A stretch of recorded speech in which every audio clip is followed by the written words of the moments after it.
July 15th, I'm being wheeled into the operation theater. I somehow made up my mind that I'm not going to come out alive. I don't know why. Something told me, I think your time is up. So you're not going to come out alive. So many thoughts flooding my mind. They wheel me into the operation theater. There are two doors, one to go in and one to come out. That's when I read that beautiful instruction right on top of that door, strictly one way. For me, that was a message from God. That's it. I already had that thought I'm not going to come out alive, and there was a secondary information telling me, you're right, we are not going to let you come out. Between the door and the time that they administered the anesthesia, it was like 12 minutes, the longest time in my life. I didn't even know what to think about. I started thanking all the people around me. I started thinking the ways by which I wasted my life. I've started thinking that procrastination is not a good thing in life. And finally, I gave up. I just gave up. The last few minutes, I was blank. I was not thinking anything. I just gave up on life. After that, all that I recognize and realize is that I'm lying down on the CCU bed, pinching myself. Not bad, man. You're alive. 7 years, 7 hours, and I'm alive. All those thoughts rush back. Dude, you're alive, your bucket list is alive, your dreams are alive. You have to do all of those right away. Just when I got back to my room, there was a book that was lying on the bed. One of my friends gifted that to me. The book's name was Die Empty. I don't know whether he presumed that I'm going to die. I'm sure he bought this book much earlier. So that was lying on the bed, and I thought, why not? Read that. This is written by Todd Henry. If you have time, please read that book. Apparently, Todd Henry was sitting like this in a meeting. The speaker asked the audience, which is the richest land on earth?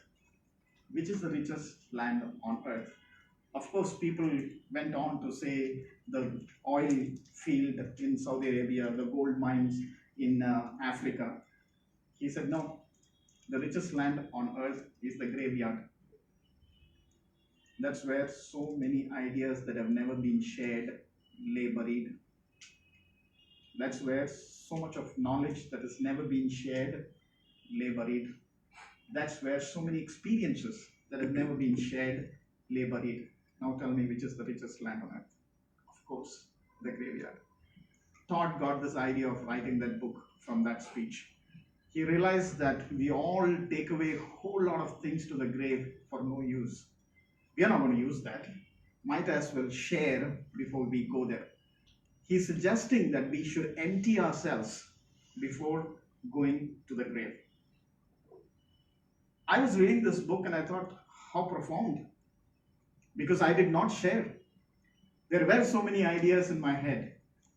Almost 20 years ago, when I was graduating from college, I had this idea of starting a restaurant. I never could start that restaurant because I couldn't get the funding. But the idea remained with me for the last 20 years. The very first thing that I did was just put that idea across in my college group so that somebody could take that idea and implement it. So that's what I have to share with you. None of us know when we are going to die. None of us know. We all take death for granted. Please do not take death for granted because there is a probability that we all can die right now. Not that I've come prepared. Because the moment I said, really? Is there a probability? 0.0000001%. There is a probability, right? This building can crash right now. Celebration. I can read your mind. Dude, tell me something about communication and leadership. No, that's what I'm sitting here for. But let me tell you, there is something beyond all that. For me, that's happiness. How many of you are happy? See, so many liars.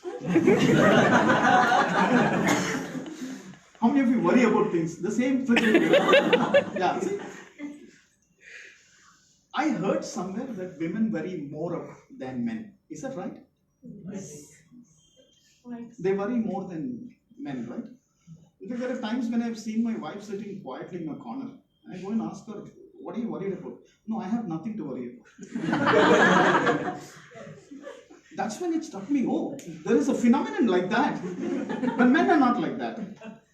Men are very clear. You would have seen that video, right? Comparing men's brain and women's brain. There is a box called nothing. We are all the time inside that box. So happiness is a state of mind. And it is controlled by us. It's controlled by us. Garrett, in his book Still Power, he's a famous sports psychologist.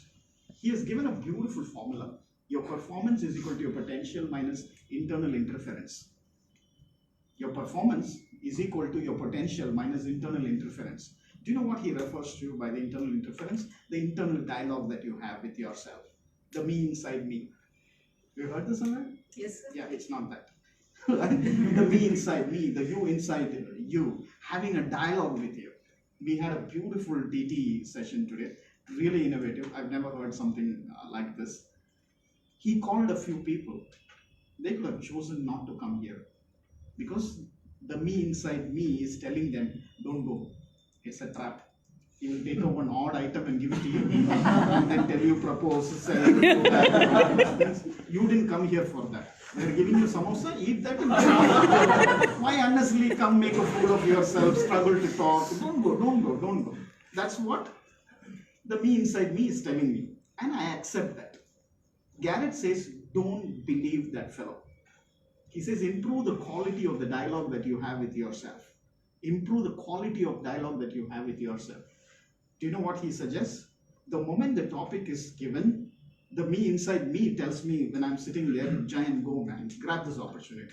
That's a fantastic topic. You've never attended a TT session like this. Just go. So what if you fail? So what it is difficult? But just go and give your best. You will probably never get this opportunity ever. That is what he means by improving the quality of the internal dialogue. The moment you improve the quality of the internal dialogue, the performance is equal to your potential. The internal interference has just gone away. Let me tell you guaranteed that none of you is performing to your highest potential. None of you, including me. No way. We are not doing what we are capable of doing. Recently I was in a college, I asked them how many of you can dance. There were 1,000 students in the crowd. None of them stood. None of them stood. Then I asked them, so probably this stage is not good enough for you to come and dance. You will probably dance in a bigger stage. And that stage's name is called bathroom. Correct? We don't want to come out of that stage and then perform. That's silly. That's silly. I would perform in my stage. There I'm very comfortable. I have this prescribed audience, which is me. Then I'm absolutely fine. Why are you not coming out? Is because of this internal interference. The moment you knock that internal interference out, your performance is equal to potential. That's exactly what Chandrasekhar was displaying for me. I wouldn't do what he did. He was absolutely shameless. Absolutely shameless. He wanted to just... 20 years of marriage life. 20 years of married life, sir. By the way, I'm your senior. So he could just kneel down, he could bark like a dog. He exactly did what that situation required him to do. And this is what we all should learn. Once you have that shameless, decently shameless, you can do wonders. You agree with me? Seriously, this is exactly what you taught me. The moment you break away from the shackles of uncertainty inside you, you will be able to really perform to your fullest potential. For that, you need one more ingredient called happiness. The reason I'm telling you this is, if you're not in that state of mind at that point of time, you will not be able to perform because something is worrying you. Something is seriously worrying you. You're not happy. And when you question yourself as to why am I not happy, you don't have an answer. You don't have an answer. The reason probably is ingrained in our culture. Because long back, my grandmother used to tell me, don't laugh like this, you may have to cry. Have you heard that warning? Yes, sir. When don't laugh like this, you may have to cry. So over time, what happened when at the moment I want to laugh, no, you wanna. No, I have to cry. Because crying is not something that we want, right? We can't bear that. You don't know why you will end up crying. What if somebody die in my family, I may have to cry. You will think big things. After all, it will be an insect bite for which you will cry for 3 seconds. But the moment they warn you like this, so what happens? You forgot to laugh. You forgot to laugh. Even now, when you hear a joke, you're not performing to your fullest potential. You can laugh beyond this. You're not laughing because something is telling you, no, idu podu. Sometimes you think that even if idu podu. Sometimes you know, no, I'm saving my energy. Something else big will come. That time I will laugh a lot. What if I laugh and waste my energy? I can't laugh for that. So waiting for something big to happen is not a nice thing. We forgot to celebrate kuti things in life. Small things in life we have forgotten. Let me ask you, when is your biggest celebration in life coming up? All of you would have an answer for me. But none of those are going to be in the months coming. It will be the years that are coming. Because my aunt's second son's marriage is in Tiruvannamalai, I will be going there. You will plan. In between, you would have one promotion. We are waiting. Salary hike, whatever it is, right? We are not ready to celebrate little things in life. The moment you come inside happy, your mind will open up. There will be so many ideas. But we are being threatened each time. Table Topics is one such example. When he said, I am an alien, proposed to me, or you proposed to him, right? And you wanted him to accept it. I love the way he started. I was threatened to accept that proposal. Confessed. You threatened. So, but he was not in a state of happiness. He was in a state of threat. Proposing is supposed to be excitement, right? You're supposed to love it. This guy. So that is how it is. Just imagine, hypothetically, it was somebody else, not you, going and giving him a rose, and it's a real proposal. You think he'll speak like that? First 30 seconds he will jump up and down. That is happiness. Because he's not able to believe what is happening to you. Oh, is this real? This happened to me once. Right? Is it real? That happiness will have so many thoughts in your mind that will just come out. They will not come out in a proper way, but they will definitely come out. When you're threatened, nothing will come. And we are usually threatened when we come and stand here. We think that we are absolutely cool. The moment you come here, stand here, lift your head up and see some 50 people staring at you, you're finished. You're simply finished. Now the question is, how do I control my mind saying that these people are there because they love to hear from you? So stay positive in that sense. Stay positive with your thoughts and you will definitely be good. There are no lessons on communication, let me tell you. I've not learned anything from Toastmasters till date. I can openly tell you that I've not learned anything from Toastmasters. All that Toastmasters gave me was a bunch of dumb audience each time I spoke. Do you know what they do?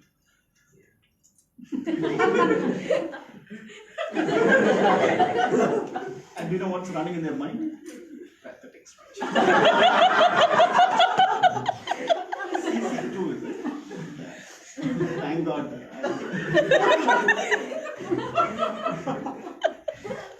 That's exactly what's happening. You will never get this anywhere else. You will never get this anywhere else. I went to the college the other day, 1,000 students sitting there. I started to speak, they were speaking to themselves.